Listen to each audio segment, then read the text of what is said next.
Amados, a nossa proposta aqui, nós estamos pela internet também, está direto ou indireto? Está gravado ou ao vivo? Está sendo transmitido? Enfim, como for. Um abraço para você que está assistindo aqui a nossa programação. Muito obrigada a vocês também. Guardem esse endereço aqui deste lugar, deste culto, sempre tem uma mensagem que chega ao seu coração vindo da parte de Deus. Deus os abençoe ricamente. Agora quase que eu pensei que estivesse apresentando o meu programa, porque lá eu digo assim: olá, como vai você? Estamos começando mais um consultório de família. Seja muito bem-vindo. Está no ar o seu programa mais amado. Aí a gente entra no ar.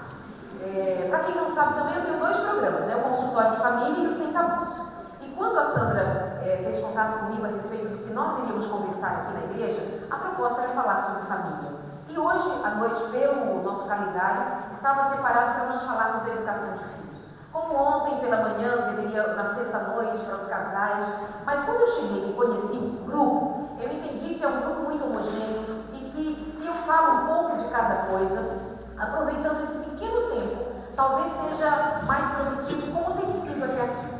Então, se não está de acordo com o calendário que você viu, eu tento atender a demanda ou a expectativa, deixando um pouco da mensagem no coração de cada um. E que mais uma vez seja aproveitável, e que seja do Espírito de Deus falar ao seu coração. E por eu tratar sobre temas de família, no consultório de família e no Sem Tabus, nós falamos especialmente sobre sexualidade. Não sei aqui em Portugal, mas lá no Brasil, falar de sexualidade ainda não é tão aberto, tão simples de falar, porque por mais que seja um país em que há muita liberdade, onde se vê muita liberdade para a mulher, para o homem, para os jovens, onde, por exemplo, nós vivemos a experiência, talvez o único país do mundo que tem a experiência do carnaval, como se vê no Brasil, com mulheres seminuas ou nuas, e aquilo é festejado, é aplaudido, e é um país muito quente, onde muitas vezes se usa pouca roupa em alguns dos lugares, porque realmente é muito quente, como no Rio de Janeiro. Então é um país caliente. Porém, por mais que pareça contraditório, não é um lugar onde nós possamos falar de sexualidade abertamente, dizer, ok, na sala da nossa casa, nós conversamos sobre sexualidade com nossos filhos. Não sei como é em Portugal, não perguntei aos meus amigos, nem a nenhum de vocês. Mas também imagino que possa ser ainda um tema mais delicado para as famílias tratarem. Sim, não é? Mais delicado. E quando me foi proposta a ideia, quando surgiu a ideia de fazer o Sem Tabus, na verdade foi uma ideia que eu tive, já que eu falava no programa de família, onde eu trato de relacionamento, conjugalidade, educação dos filhos, isso já há 12 anos, eu sentia necessidade de falar de sexualidade. Mas quando nós falávamos no horário mais cedo, as pessoas ficavam assim, ui, não quero ver. E ficavam muito envergonhadas. E aí nós fazemos o Sem Tabus já há mais de 5 anos. E, na verdade, o que nós descobrimos foi uma excelente aceitação. Porém, nós colocamos no horário mais tarde, passa às 11h30 da noite, o horário do Brasil. E para que as pessoas fiquem mais reservadas em sua intimidade, porque a gente precisa respeitar. Porém, quando ele surge, ele faz uma reflexão na igreja, ele traz uma reflexão para a própria igreja, para as famílias da igreja. E uma coisa que eu tenho dito, que é a minha bandeira de trabalho na área da sexualidade, onde eu fui me especializar, estudar, fiz a minha pós-graduação em psicologia e sexualidade junto, porque justamente me surgiu no coração um chamado para nós tratarmos de todas as questões da vida humana com o respeito que ela merece e dando a cada área da nossa vida a glória que pertence ao Senhor. Então eu fui entendendo que pela palavra de Deus, que é a nossa base, é o nosso alicerce, é o nosso todo, é a nossa cobertura, é a palavra de Deus. E todas as áreas da vida humana tratadas na palavra de Deus, elas vêm cheias de glória para o Senhor. E todas as vezes que nós tiramos a glória de Deus, nós trazemos para o nosso eu e nós sofremos miseravelmente quando nós tiramos Deus do lugar que é dele e de ninguém mais. E por que esse nosso medo de falar de sexualidade. Há um medo de falar desse tema que é da nossa intimidade, não somente pelo pudor, que é bonito, porque é bonito ter pudor também. É bonito que haja segredos que só se revelem no momento certo, na hora certa. A coisa do segredo revelado, que deixa de ser segredo e expomos a todos, deixa de ter beleza. Então, no plano de Deus, há lugar para ter pudor. Há coisas entre o casal, como pai e mãe e os seus filhos, que só são tratados dentro de casa, ou devam ser tratados dentro de casa, como não é tratado em lugar nenhum. Então, nós precisamos ter muito cuidado para, como cristãos, eu estou falando lá maiormente para cristãos, aqui estou falando a cristãos, quem está nos assistindo possivelmente, nós precisamos entender que, como cristãos, o Senhor, o nosso Deus, é Deus que tem o comando da nossa existência em todas as áreas da vida.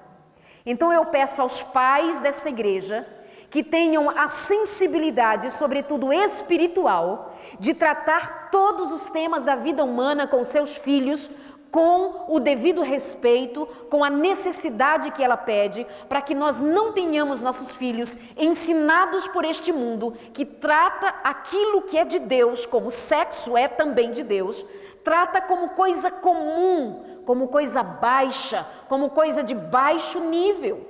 E nós, como igreja de Deus, família de Deus, nós precisamos trazer para o lugar que é devido a ela, a honra e a santidade. Vejam que eu repito várias vezes, em todas as áreas da vida humana, e não desprezemos a sexualidade. Amados, nós estamos sendo atingidos mais do que noutras eras, talvez, noutras épocas, de tal maneira nesta área, que se nós não nos levantarmos no nome de Jesus e com todo o amor que o coração de Deus produz e derrama no nosso, se a inteligência moldada pelo Espírito Santo não vir da parte de Deus para nós, nós teremos imensa dificuldade em lidar com essa área da vida que tem destruído muita gente. E nós, como igreja, precisamos estar afinados com o Espírito Santo a respeito desta área e de outras áreas da vida. Nossos filhos estão voltando da escola com dúvidas a respeito da sexualidade. E os pais não falam a respeito disso em casa. Nossos filhos estão voltando da escola, muitos deles até sem nenhuma dúvida, estão voltando de lá com muitas certezas que fogem da vontade de Deus. E o que a igreja de Deus está fazendo sobre isso? O que os pais cristãos, cheios do Espírito Santo, farão a respeito desse tema? O que diremos para os nossos filhos a respeito de ser homem e mulher? O que diremos aos nossos filhos que estão voltando da escola, ou com dúvidas ou com certezas, as certezas do mundo, as certezas lá de fora, mas não certos da vontade de Deus? O que nós faremos se não dizer a eles da vontade de Deus? E como diremos a eles da vontade de Deus? E uma coisa é certa: há uma maneira muito especial de falarmos aos nossos filhos sobre ser homem e ser mulher. Sobre um homem e uma mulher, como casal. Sobre ter a identidade de homem e a identidade de mulher. Só há uma base que a família cristã deva começar por ela, a partir dela e sempre dela. É a palavra de Deus, a começar por Gênesis. O que está escrito no livro de Gênesis. Sabe o que o mundo faz com Gênesis? Já perceberam que o mundo está fazendo, inclusive as religiões, ou muitas das religiões, não todas, graças a Deus, sabe o que elas estão fazendo com o livro de Gênesis? Elas estão dizendo que este é um livro de alegoria. Elas estão dizendo que este é um livro tipo uma fábula. Mas Gênesis não é a palavra de Deus para muitas religiões, para muitos religiosos. Amigo meu, fazendo doutorado e pastor dessa igreja, portanto, pastor, amigo, fazendo doutorado numa universidade religiosa no estado de São Paulo, que não é da igreja adventista, nós não oferecemos doutorado lá no Brasil, mas ali ele está fazendo o doutorado dele. E naquela universidade, muitos dos que estão ali são líderes religiosos de várias denominações, vou repetir, não de todas, estou falando de algumas religiões importantes e de grande influência. O nosso pastor, fazendo o seu doutorado, ali naquele lugar, ele começou a perceber, e quando ele começou a perceber, não foi o suficiente, até que ele foi abordado por um daqueles líderes religiosos que ali também estão fazendo o doutorado. E alguns deles perguntaram ao nosso pastor, vai dizer que você acredita que isso é literal? E ele perguntou, você não? Você também não? Mas vocês não usam Gênesis lá na igreja? E ele diz, a igreja acredita, nós não. Eles usam a palavra para ensinar para os leigos. Os leigos você usa como massa de manobra. Eu faço daqui, da colar e eu digo, eles não entendem. E vocês sabem que há religiões, e quem nos assistem há de saber também, que há religiões que não são ensinadas na palavra. As pessoas não são ensinadas na palavra, elas são ensinadas pelo que o pastor disse. Se o pastor disse, mas elas não estudam. Então eles usam como massa de manobra em muitas situações, sim. E ele disse, nós não acreditamos, a igreja acredita, nós não. Então, igreja de Deus, povo de Deus, se há um movimento religioso negando a eficácia da palavra de Deus, dizendo que aqui há alegoria, que a palavra do Senhor no primeiro livro escrito por Moisés, quando traz o relato da criação, quando descreve o relato da criação trazendo aí Deus criando o homem e a mulher, quando é dito aqui a respeito da criação de Deus e na sequência a respeito do sábado como memorial da criação, isso é alegoria, isso é fábula. Aí nossos filhos são ensinados lá fora e eles vêm para dentro de casa e dizem, papai, mamãe, alegoria. O que nos resta fazer é família de Deus. É ensinar os nossos pequenos, desde muito pequenininhos, desde que eles estão sendo gerados a respeito de quem é Deus. E nós precisamos formar a identidade dos nossos filhos a respeito de quem é Deus, a partir da figura do pai e da mãe. E sabe por que o mundo insiste em destruir a família?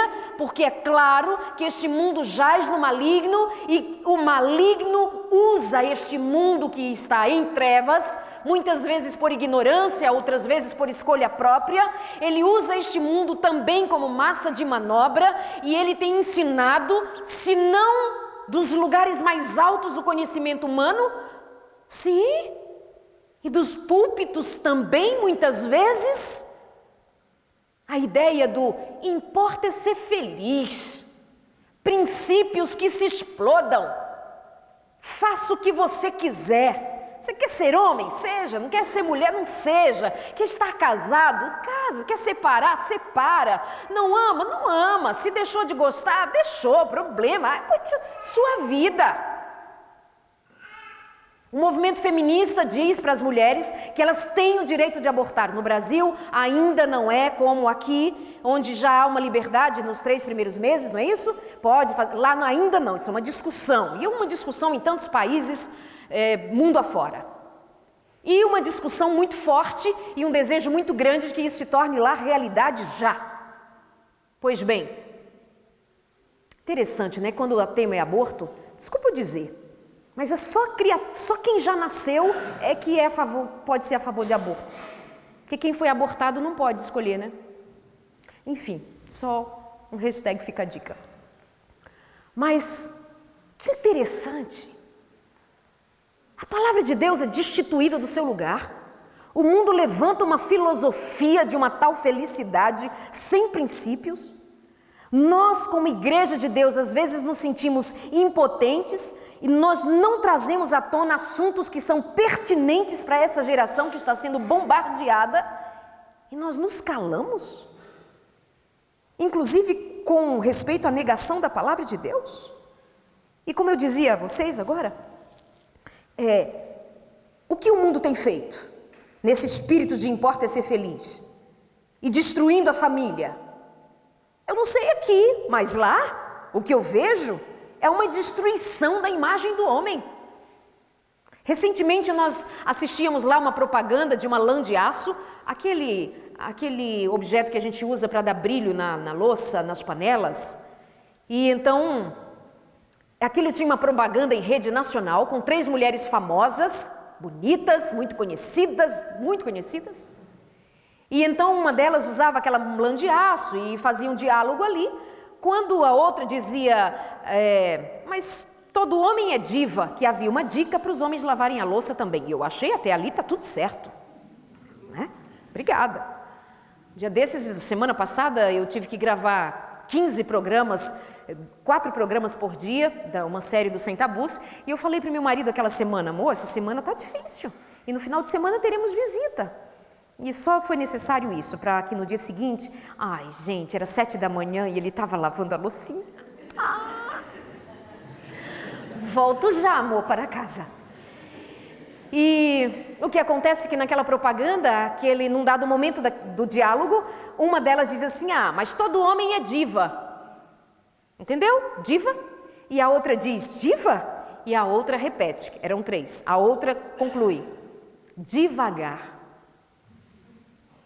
E essa propaganda roda e alguns de vocês riram, porque ela traz uma graça.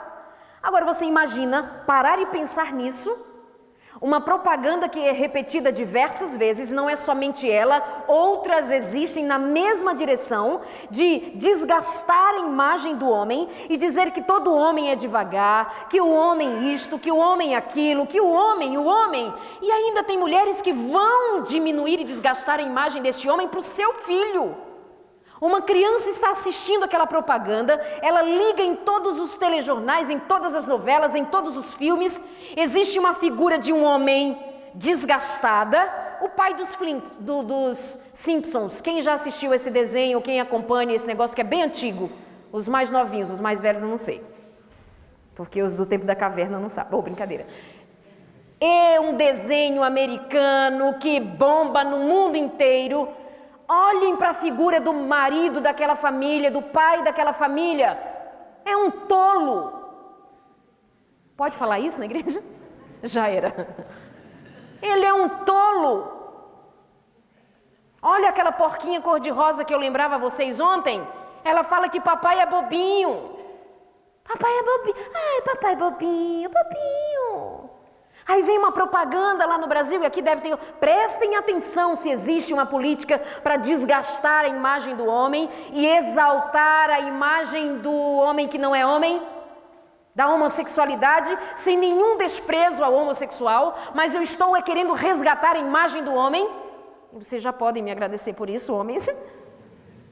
Mas porque o Senhor deu ao homem um lugar que ninguém deva tomá-lo, porque se a imagem do homem é destruída, nossos filhos terão referência onde? Na figura feminina. E a figura feminina, por outro lado, o mundo tem feito essa figura feminina que sim, historicamente é ofendida, historicamente é humilhada sim, historicamente vê-se a mulher como objeto sexual. Olha-se para a mulher como uma coisa de segunda classe, historicamente sim, alguém duvida disso? Mas isso não vem da parte do meu Deus e o seu Deus.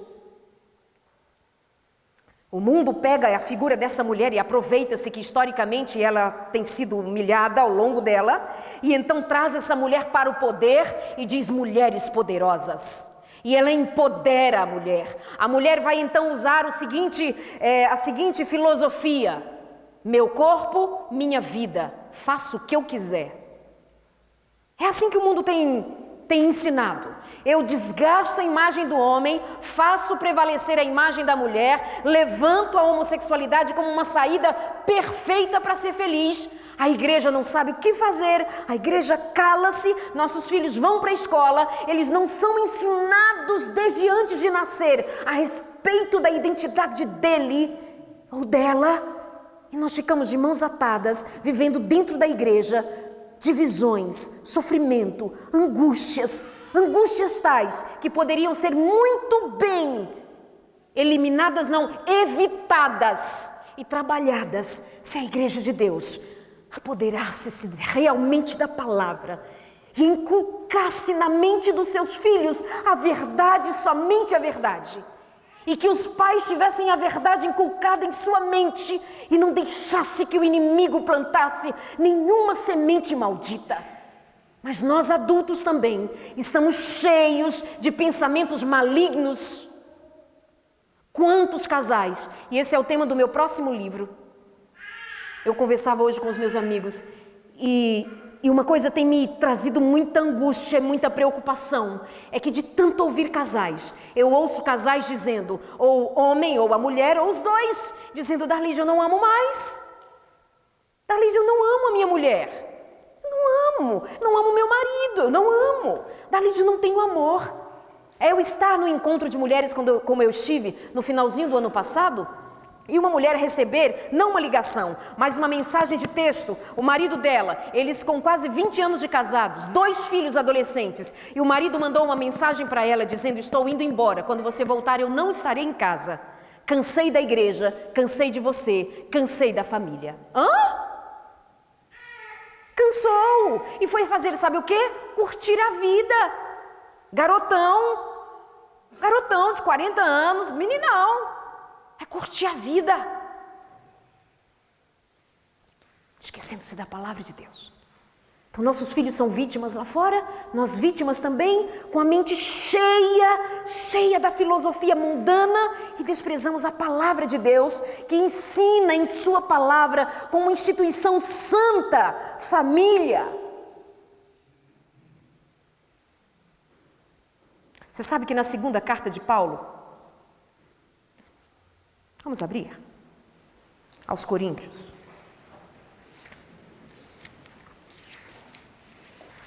Perdão, primeira carta de Paulo aos Coríntios, primeira carta. Capítulo 2, verso 9. Capítulo 2, verso 9 da primeira carta de Paulo aos Coríntios. No verso 9 diz o mesmo texto dito por Isaías. Aparece aqui outra vez o texto anteriormente dito por Isaías: olho nenhum viu, ouvido nenhum ouviu, mente nenhuma imaginou o que Deus preparou para aqueles que o amam. Que coisa extraordinária! Olho nenhum viu, ouvido nenhum ouviu, mente nenhuma imaginou o que Deus preparou para aqueles que o amam. Mas Deus o revelou a nós por meio do Espírito Santo. O Espírito sonda todas as coisas, até mesmo as coisas mais profundas de Deus. Pois quem conhece os pensamentos do homem, a não ser o Espírito do homem que está nele? Da mesma forma, ninguém conhece os pensamentos de Deus, a não ser o Espírito de Deus. Nós, porém, não recebemos o Espírito do mundo, mas o Espírito que procede de Deus, para que possamos entender as coisas que Deus nos tem dado gratuitamente. Delas nós também falamos, não com palavras ensinadas por sabedoria humana, mas com palavras ensinadas pelo Espírito, interpretando verdades espirituais para os que são espirituais. Quem não tem o Espírito não aceita as coisas que vêm do Espírito de Deus, pois lhes são loucura.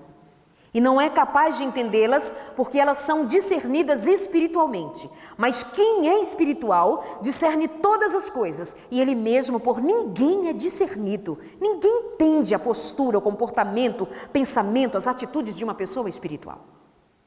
Verso 16. Quem conhece a mente do Senhor para que possa instruí-lo? E a última parte, a versão da minha Bíblia diz: nós, porém, temos a mente de Cristo.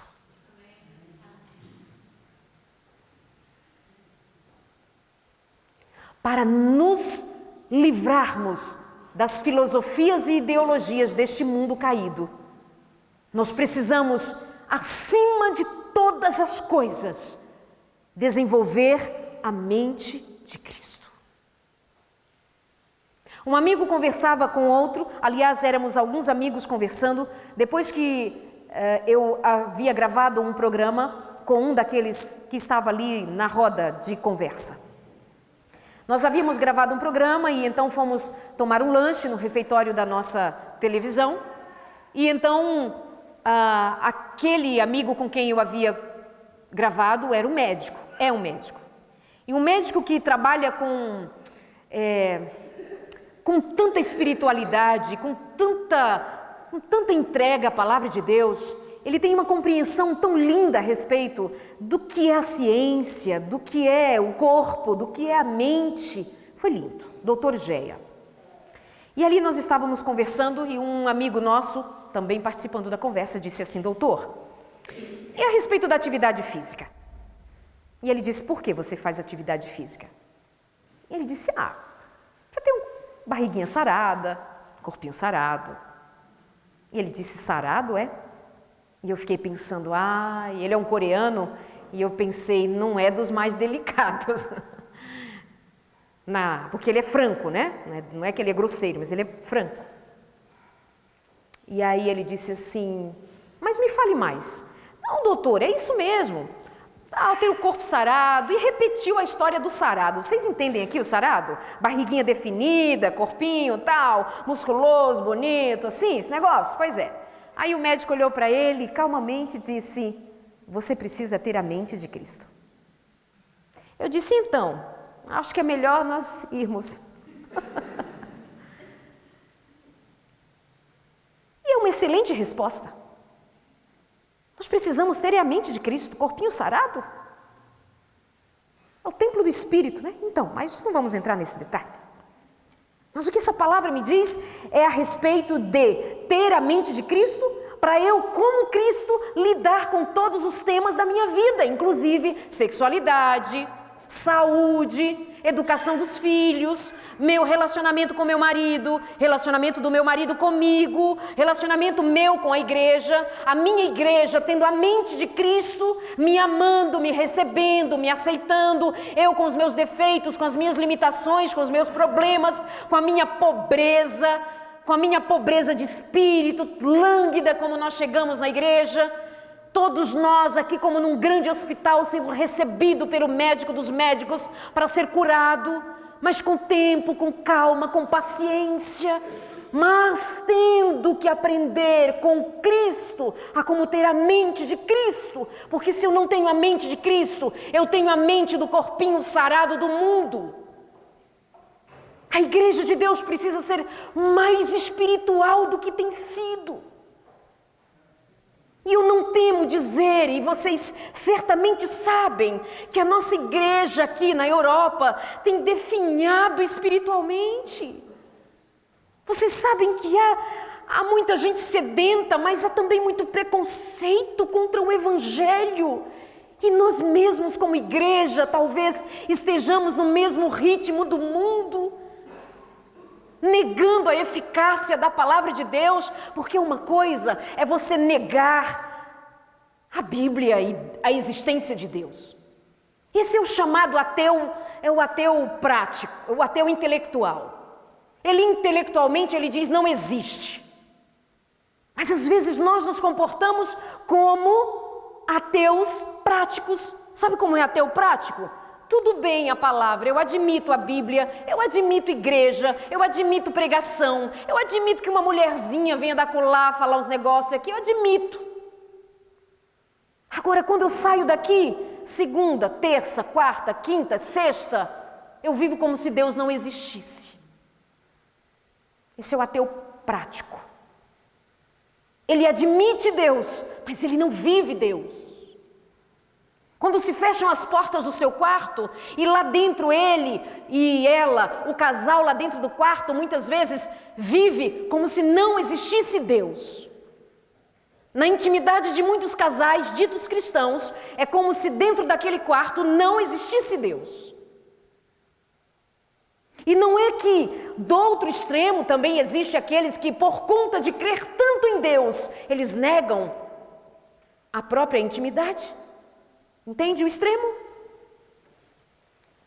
E nós precisamos como desenvolver a mente de Cristo, se não pelo Espírito de Deus. E se vocês percebem, sexta, sábado, pela manhã e à tarde, e outra vez agora no nosso último encontro, eu não me canso, a base é a palavra e o chamado é para uma igreja que se consagre e busque o batismo do Espírito de Deus, sem o qual não viveremos a santidade e não veremos, portanto, a face do Senhor.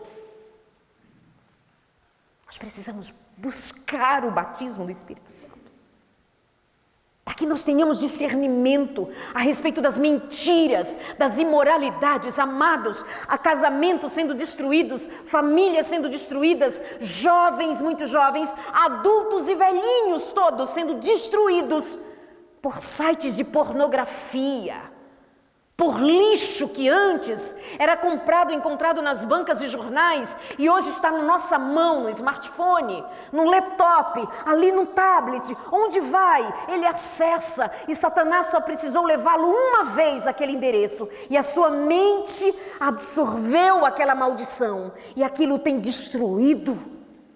Tem gente dentro da igreja sofrendo porque as garras da maldita pornografia agarraram seu pescoço e ele anda sem fôlego.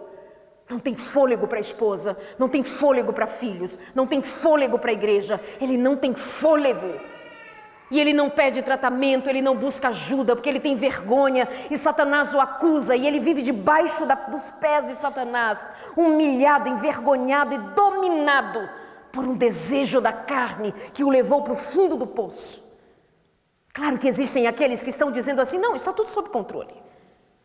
Eu entro quando eu quero, saio quando eu quero. Igual o que bebe socialmente, diz, não, só uma dosezinha. Mas isso vai contaminando a mente, porque o que Satanás quer, se não consegue levar você ao fundo do poço, para ele é suficiente que você não esteja totalmente nas mãos do Senhor.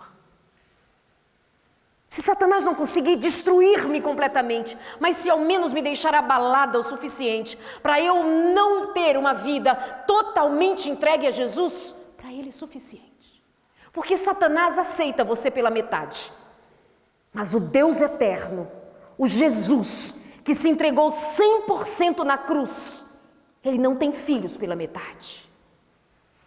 Ele me quer por inteiro. Ele diz, filha, o que eu peço é só o teu coração inteiro. Mas Satanás nos quer pela metade. Ele quer você mais ou menos crente. Ele quer você mais ou menos um pai legal. Ele quer você mais ou menos uma mulher de Deus. Ele quer você mais ou menos consagrado. É até bom que você seja mais ou menos consagrado, porque os mais ou menos consagrados, às vezes dentro da igreja, sentam num banco mais ou menos consagrado e ele consegue destruir até a espiritualidade de quem está inteiramente voltado para o Senhor. Deixa eu ver se eu me explico. Quer ver um lugar muito difícil de ser santo? É dentro da igreja. Experimenta dizer para alguém que você está num processo de santificação e alguém vai logo lhe dizer, está ficando muito fanática. Não é não? Ai, porque eu estou buscando o processo, não, isto não, aquilo não, tal, estou me reservando, me resguardando. Quer ser mais santa que eu? Mas você... o que adianta não comer isto e aquilo e fazer isto e aquilo mais? Já ouviu isso? O que adianta não fazer isso, mas fazer aquilo? E você fica assim, vou contar mais para... desculpa, porque eu queria ser santo. Perdão, devia nem ter nascido. Difícil. Às vezes você precisa buscar santidade aqui dentro da igreja, quietinho, disfarçado. Você pode ser muito criticado e ofendido. Tem gente que vai trazer texto bíblico para dizer, não é assim não. Mas não vem com espírito de mansidão e amor para te exortar e te trazer a palavra. É o espírito de crítica. Porque nos falta ter o que? A mente de Cristo. Tem uma musiquinha antiga lá no Brasil, de um padre chamado Zezinho, que ele dizia assim, amar como Jesus amou, sonhar como Jesus... Olha, muitos de vocês conhecem. Sentir o que Jesus sentia, sorrir como Jesus sorria, e ao chegar ao fim do dia, sei que eu dormiria muito mais feliz. Isso é ter a mente de Cristo. E como é que se tem a mente de Cristo? É andando com Cristo. Andando com Cristo. Faltam 5 minutos para as 8 da noite. Eu termino? Eu posso ler outro texto? Porque ontem o meu combinado era falar 1 hora, eu falei quase 2. Deixa eu trazer aqui para você. Abre lá em Josué, capítulo 5. É que eu não sei quando eu volto, né, gente? Então, vamos aproveitar. Josué, capítulo 15. Melhor, preciso ler antes o 14, alguns trechos do 14. Verso 6. 14, verso 6. Josué, capítulo 14, verso 6. Os homens de Judá vieram a Josué em Gilgal, e Calebe, filho do quenezeu Jefoné, lhe disse: Você sabe o que o Senhor disse a Moisés, homem de Deus, em Cades Barneia? Cades Barneia era um lugar. Sobre mim e sobre vós? E sobre você? Eu tinha 40 anos de idade quando Moisés, servo do Senhor, me enviou a Cades Barneia para espionar a terra. Eu lhe dei um relatório digno de confiança, porque ele era um homem fiel, mas os meus irmãos israelitas que foram comigo fizeram o povo desanimar de medo. Eu, porém, fui inteiramente fiel ao meu Deus. Por isso, naquele dia, Moisés me jurou: certamente a terra em que você pisou será uma herança perpétua para você e para os seus descendentes.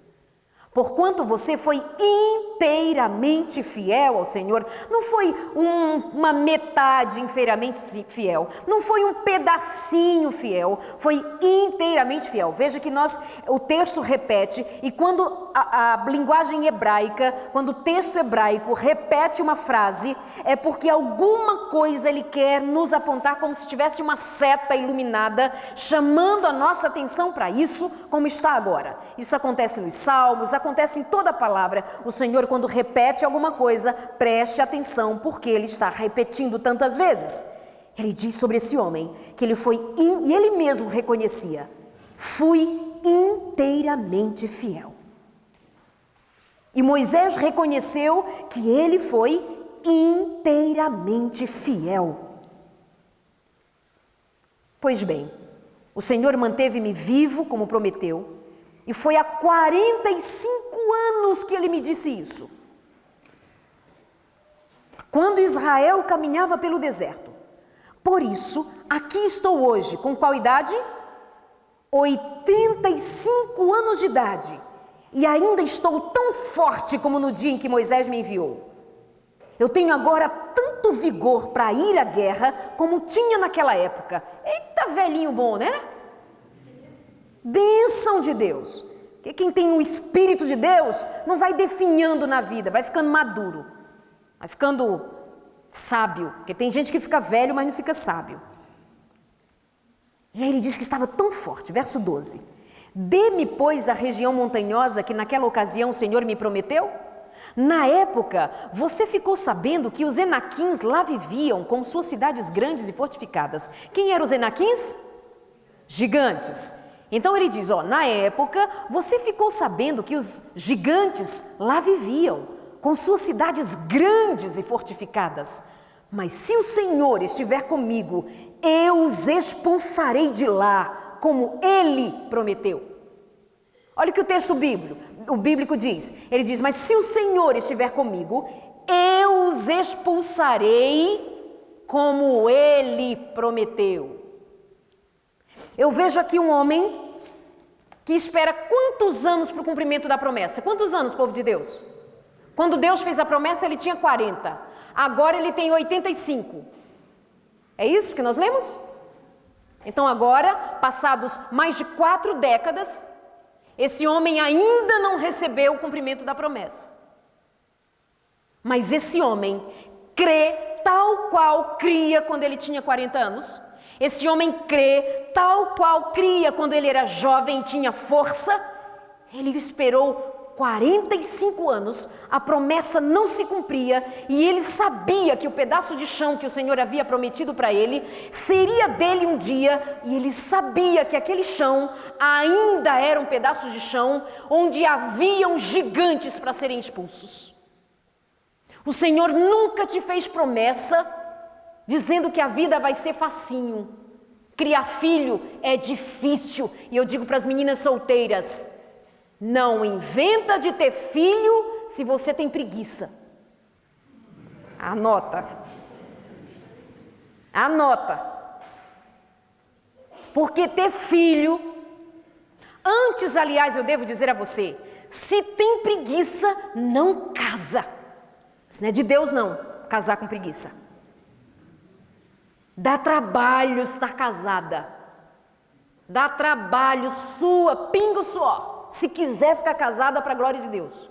Não é porque é ruim, é porque é difícil. Porque coisa boa é difícil. Hoje eu fui ver aquele monumento histórico ali, daquele hotel de luxo, que até agora eu não estou conseguindo entender porque que eles não deixaram eu entrar.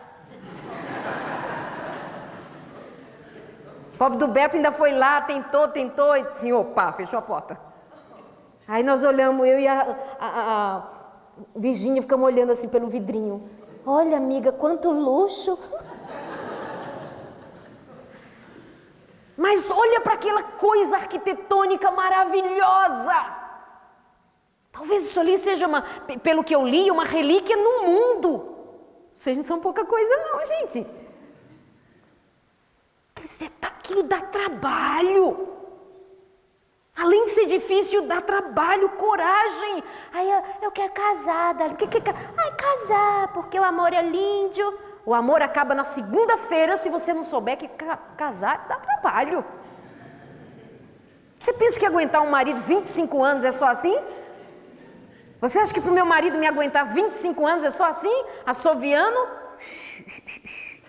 Não, queridos. Quem está casado aí há mais tempo sabe disso.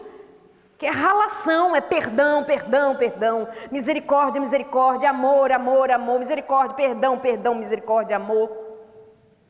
Arroz, feijão, misericórdia.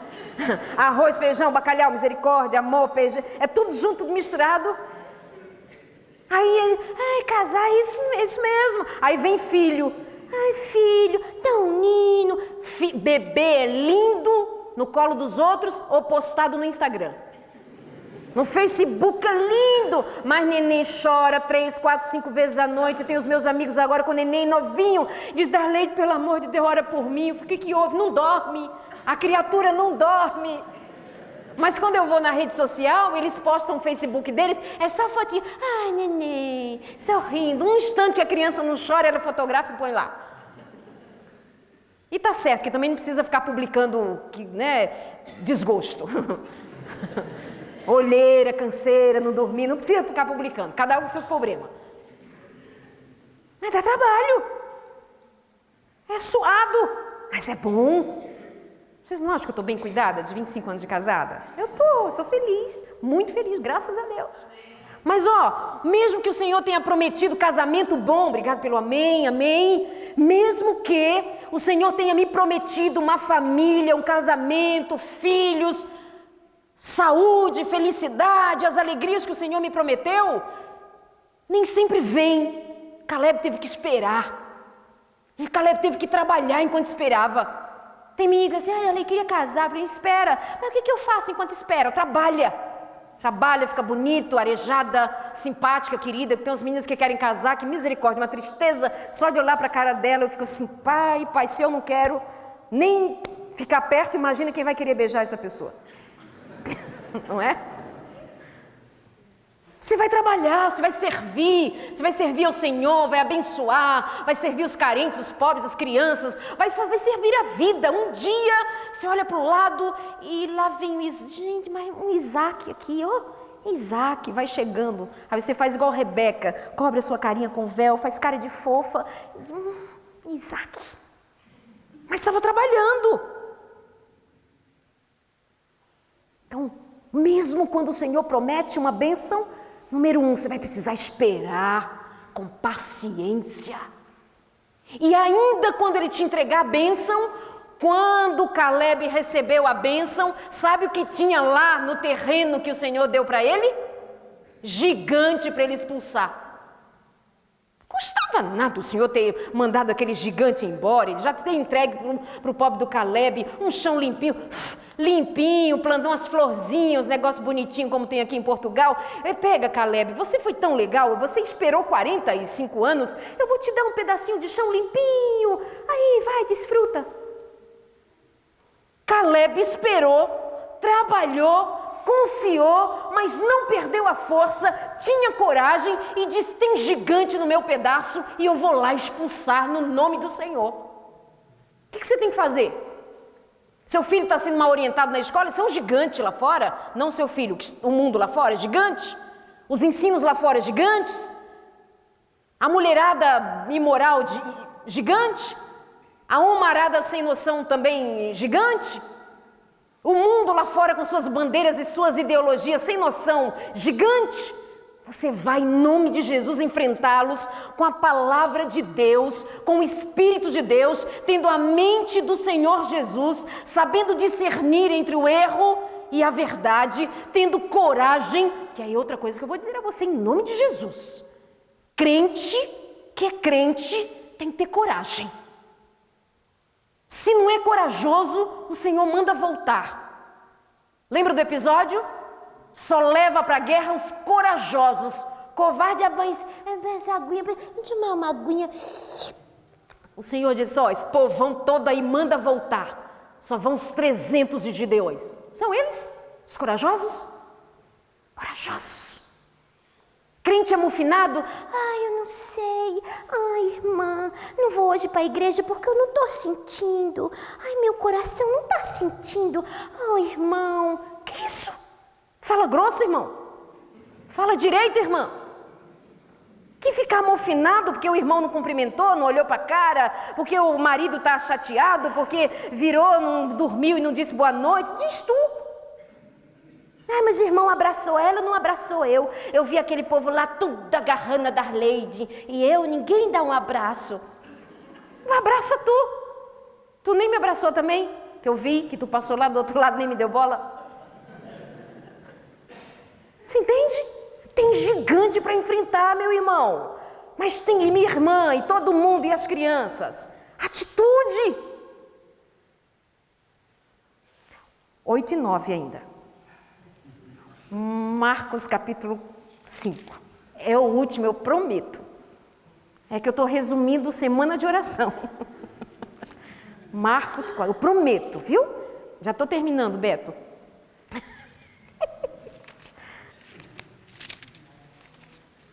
Marcos 5.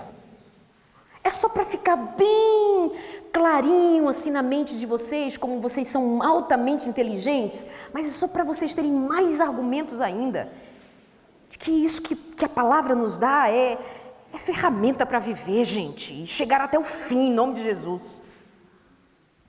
Respeitando o todo do Senhor, a vontade do Senhor para todas as áreas da nossa vida.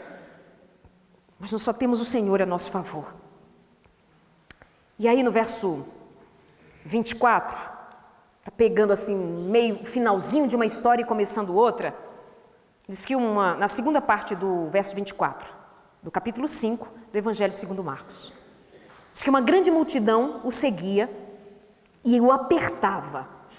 Estava ali certa mulher que havia 12 anos vinha sofrendo de hemorragia. Ela padecera muito sob o cuidado de vários médicos e gastara tudo o que tinha, mas em vez de melhorar, o que acontecia com ela? Piorava. Vou dizer uma coisa para você aqui, ó. Nem sempre as coisas na vida vão melhorando.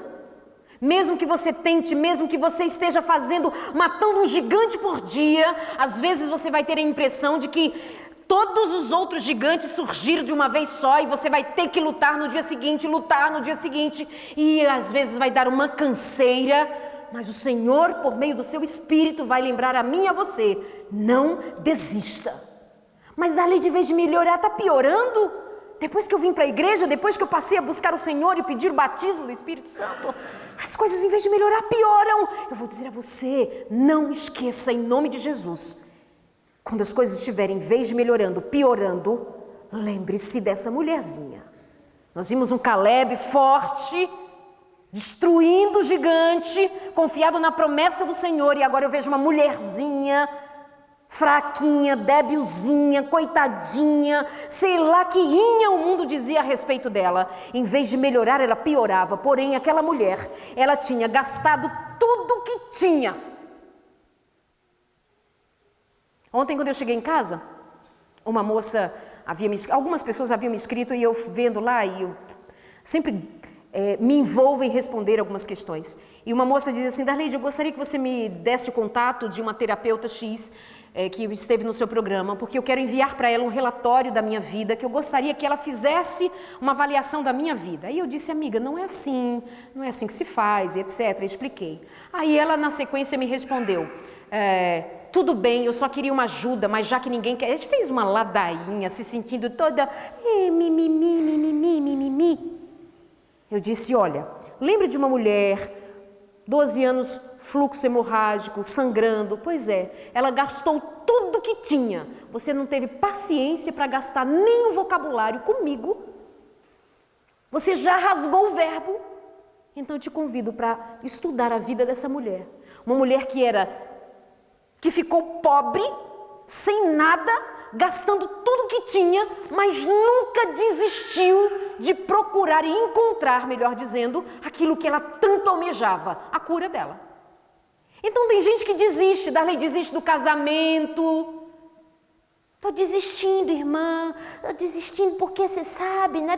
Desiste não, criatura, só desiste se o Senhor, se o Espírito de Deus, aquele que formatou a sua mente, esclarecer para você espiritualmente o caminho que você deve seguir. E essa mulherzinha aqui, ó, piorando, quando ela ouviu falar de Jesus, ela chegou por trás dele, no meio da multidão, tocou em seu manto, e na minha versão aqui da minha Bíblia, no verso 28, está escrito assim: porque ela pensava. Como é que diz na sua, minha irmã? Como é que diz na sua? Verso 28. Se tão somente tocar nas suas vestes, serei. O que diz na sua? Porque o comecinho do verso 28, quem diz aí? Porque ela pensava. Porque dizia. A minha diz porque pensava. Vamos entender aqui essas duas questões, esse ponto-chave para nós termos uma vida muito mais amplamente cheia da misericórdia de Deus, nos ensinando o caminho pelo qual devemos andar. Nós precisamos pensar a respeito da vontade de Deus, e nossas palavras precisam ser palavras de vida. Essa mulher em casa, imagina, fraquinha, sangrando, 12 anos. Pensa que é uma mulher sangrando 12 anos. Tem umas mulheres por aí que sangram uns diazinhos no mês e já fica toda esquisita assim. TPM, uma dor, uma cólica, que dói. Esse negócio dói. Imagina 12 anos. Aí ela gasta tudo. Ela não podia tocar em ninguém, ela não podia abraçar o marido, eu não sei nem se ela ainda tinha marido, ela não podia abraçar filho, nem sei se ela tinha filho, ela não podia porque ela era imunda, ninguém me toca. Era uma mulherzinha, para começar era uma mulher, né? Mulher doente, sangrando, imunda, ninguém me toca. Estava ela lá, mas ela não desistia, insistia. Um dia disseram para ela: vai passar ali um tal de Jesus. Ela pensou: se eu for e tocar nele, onde foi que a coisa aconteceu? No pensamento. Quando ela tocou em Jesus, ela já havia pensado. Então é aqui, ó, que a coisa precisa acontecer, na mente do Filho de Deus. E essa inteligência que o Senhor nos deu, posta no altar do Senhor, impregnada da palavra do Senhor, cheia da unção do Espírito de Deus, eu abro os meus olhos e tenho clareza a respeito da vida, e eu penso: se eu tão somente chamar o meu filho, cheio do Espírito Santo, conversar com meu filho sobre a sexualidade dele, sobre as angústias dele, se eu ensinar a minha filha a respeito da vontade de Deus para a vida dela, se eu esclarecer a vida para minha filha, se eu trouxer a luz da palavra de Deus para minha casa. Claro que eu sei dos desafios, eu sei que tem pessoas aqui casadas com quem não é cristã, mas se você for cheia do Espírito Santo, tiver uma mente cheia do Espírito de Deus, você passa a ter a mente de Jesus, e tendo a mente de Jesus, você tendo a mente de Jesus, você vai viver maravilhas. Aí aquela mulher pensa.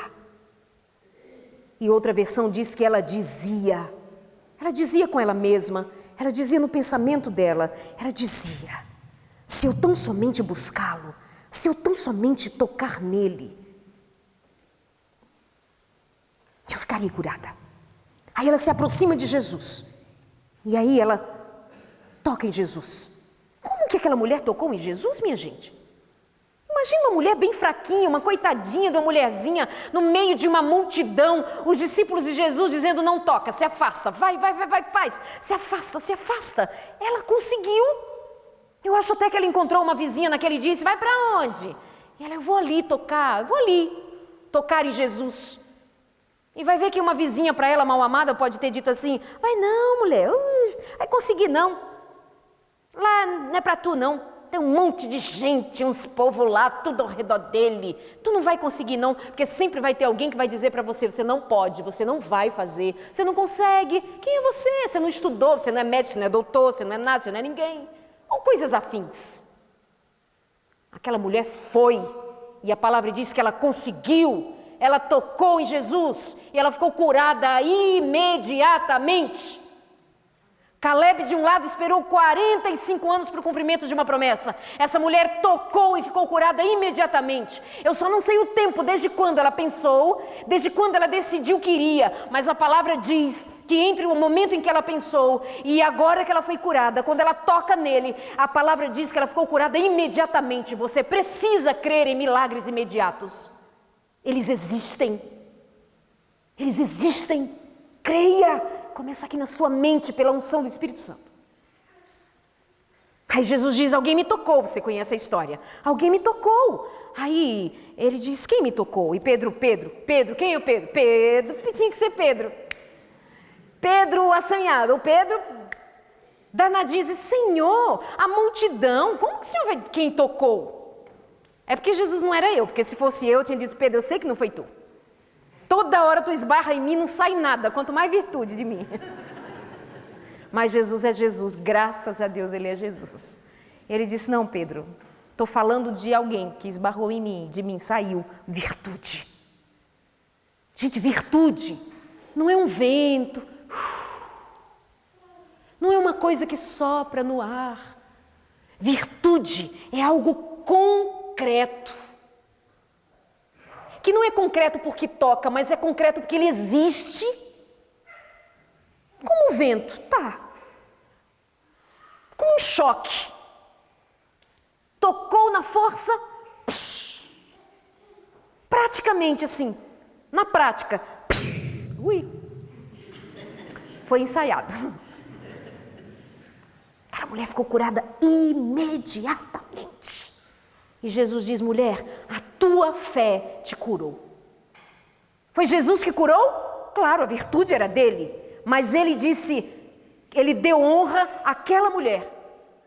Diz: a tua fé te salvou. Tem gente aqui que anda dizendo: Arleide, mas eu não faço, eu não sei, eu não consigo. Oh vida, oh céus, oh mundo, oh meu Pai. A tua fé faz o que por você? A sua fé faz o que por você? Faz você tomar essa palavra e dizer: essa palavra é para mim, esse Deus é vivo, é o mesmo de ontem, de hoje, sempre será, e eu creio. E Jesus ficou procurando: cadê quem é essa, quem foi? E eu imagino Jesus Cristo assim olhando para aquele rostinho de todo mundo ali, e eu imagino que num dado momento ele pode ter olhado para ele, Fátima, e ter dito assim: quem foi que me tocou? E ela olhando para um lado e para outro, pensando: ele me achou. E ele olhar para ela e dizer assim: quem foi que me tocou? E ela, não tendo o que fazer, levanta a mãozinha e diz assim: fui eu aqui, eu que toquei. E aquela aquela multidão inteira, inclusive aqueles que desprezaram aquela mulherzinha, quem sabe arrastando-a para o lado e dizendo não toca, ela insistiu e tocou. Agora a multidão inteira sabia que ela havia tirado do Senhor, do Messias, virtude. Ei, igreja de Deus, toquemos no Messias e recebamos dele virtude. Virtude para educar filhos, virtude para casar, virtude para ficar solteiro e santo, virtude para conter-se sexualmente, conter-se emocionalmente, conter-se para a glória de Deus, não ser levado por impulsos. Recebemos virtudes para cura na nossa casa, para que haja saúde mental, saúde física, saúde espiritual, para controlar seu apetite. Tem gente que diz, Darleide, eu não consigo, Darleide, não consigo, o bacalhau vence eu. Menino, eu venço até um gigante, mas quando eu vejo um bacalhau, um pudim, um doce, sei lá o que, um chocolate, não vamos ofender o bacalhau, né? Um chocolate. Que coragem é essa? Aí eu digo, parabéns, chocolate, parabéns, você vence um filho de Deus, uma filha de Deus, você tem este poder, deste tamaninho, você vence um filho de Deus, parabéns, chocolate. Busquemos virtude do Senhor Jesus, para vencermos os gigantes que nós temos naturalmente em nós, porque eles existem, é nossa natureza. Aí o Senhor diz, vai, a tua fé te salvou, a tua fé te curou. Portanto, que Deus nos abençoe e nos guarde, que o Senhor faça resplandecer o seu rosto sobre nós, que o Senhor nos dê força para enfrentarmos os gigantes, nos dê a mente espiritual, a mente de Cristo, nos faça pensar a respeito do Senhor Jesus, o que Ele é, Deus de virtude, Deus de poder, Deus de amor, Deus de misericórdia, que faz de mim sua serva, cheia de virtude, faz de você um servo, cheio de virtude, vencendo os seus gigantes, caindo. Tenha paciência, Caleb tinha, espere, vai, quando cair hoje, tenta, levanta de novo, mas não desista, que o Senhor mantenha coragem, confiança e que você se erga no nome de Jesus, enfrente essa semana que já começou, enfrente todos os dias que virão, o diagnóstico do médico,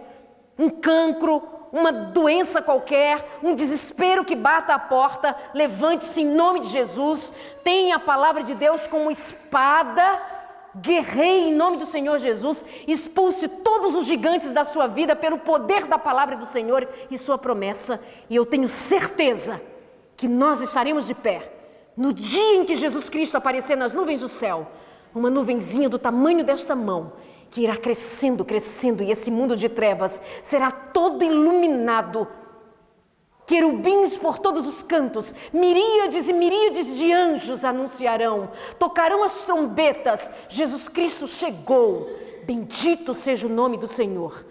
E como eu digo sempre, os portais celestiais se abrirão, o povo de Deus estará diante do seu Salvador.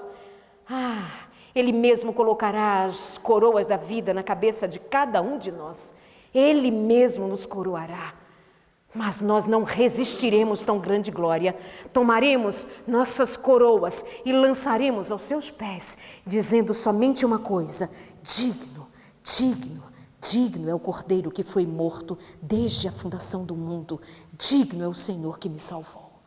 É para lá que nós vamos. Esse lugar não é nosso, esse mundo não nos tem. As filosofias deste mundo não é para mim, não é para você, não é para os nossos filhos. A nossa bandeira é celestial, o nosso comandante é o Senhor.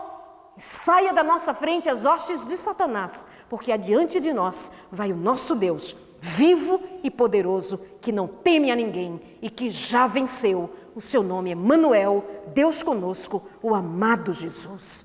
Amém. Quero convidar os dois jovens queridos para virem à frente cantar. E nós vamos cantar todos como igreja. Tem uma mensagem musical? Então pode vir. Em nome de Jesus. E aí prepara o hino final. E aí nós vamos cantar todos como igreja, juntos, mais uma vez. E nos despediremos daqui, em nome de Jesus, por sua graça e sua misericórdia.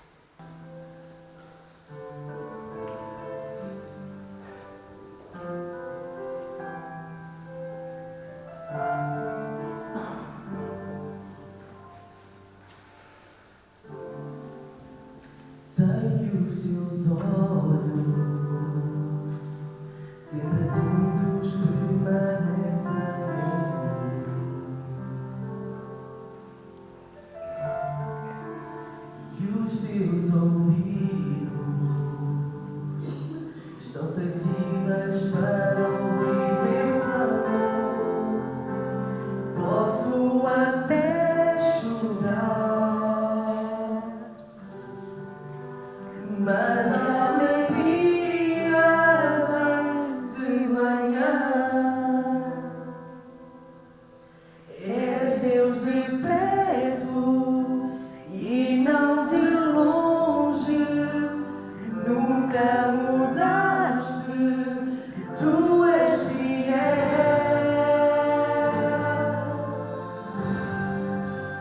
Deus de aliança, Deus de promessas, Deus que não é homem pra mentir. Tudo pode passar, tudo pode mudar, mas tua palavra vai se cumprir. Sei que os teus olhos sempre atentos permanecem em mim,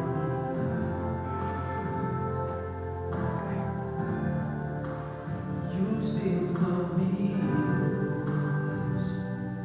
estão sensíveis para ouvir meu clamor. Eu posso até chorar, mas a alegria vem de manhã.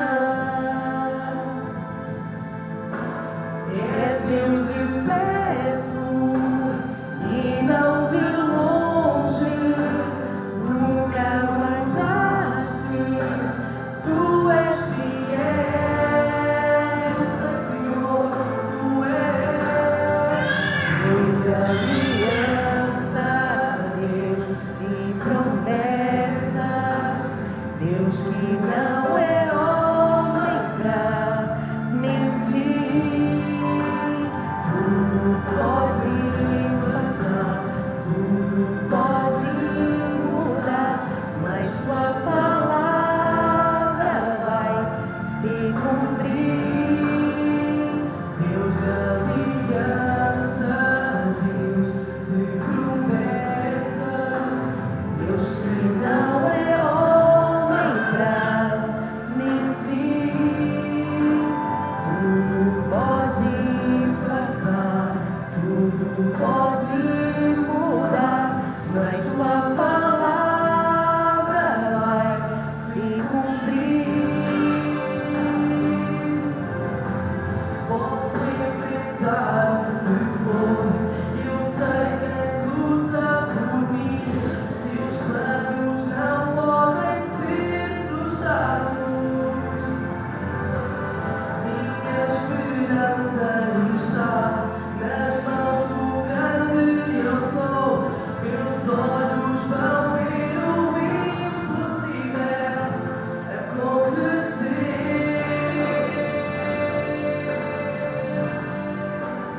Deus de aliança, Deus de promessas, Deus que não é homem pra mentir. Tudo pode passar, tudo pode mudar, mas tua palavra vai se cumprir.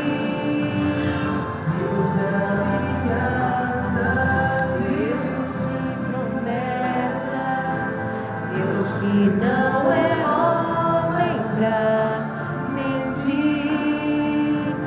Tudo pode passar, tudo pode mudar, mas tua palavra vai se cumprir.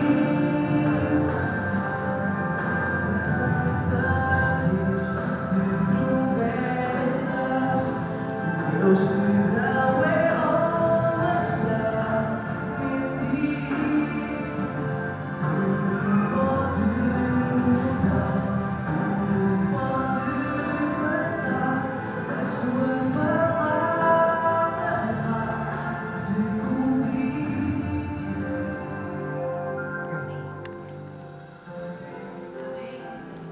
Bendito seja o nome do Senhor. Muito obrigada. A palavra do Senhor vai se cumprir. Não podia ser música melhor para esse momento, para que toda a mensagem ficasse resumida nesse louvor. Ele é Deus de perto e não de longe. E o que Ele disse vai se cumprir. E se Ele disse que tem lugar para nós, tem lugar para nós. Há banquete para nós. A nossa parte é lutar, não desistir. Um dia um discípulo falou assim: Senhor, o que fazemos para termos a salvação? Claro, crer em Jesus. Mas Ele disse: esforçai-vos. Igreja de Deus, esforçai-vos. É pouco o que temos feito. Esforçai-vos. Que Deus nos abençoe e nos guarde. Fiquemos em pé, pedindo que a misericórdia de Deus nos alcance, que a bênção do Deus eterno esteja sobre nós, que o Espírito Santo não nos deixe nenhum momento sequer, que a nossa mente seja visitada pelo Espírito de Deus, seja semelhante à mente de Jesus. E eu peço ao Senhor que o Espírito Santo nos traga à memória o que nos tem feito apartar-se dele, que o Espírito Santo nos oriente a respeito da nossa conduta, de como muitas vezes temos desprezado a palavra, de como muitas vezes temos nos afastado do plano do Senhor. Que o Senhor nos dê coragem, que o Senhor permaneça conosco. Amém.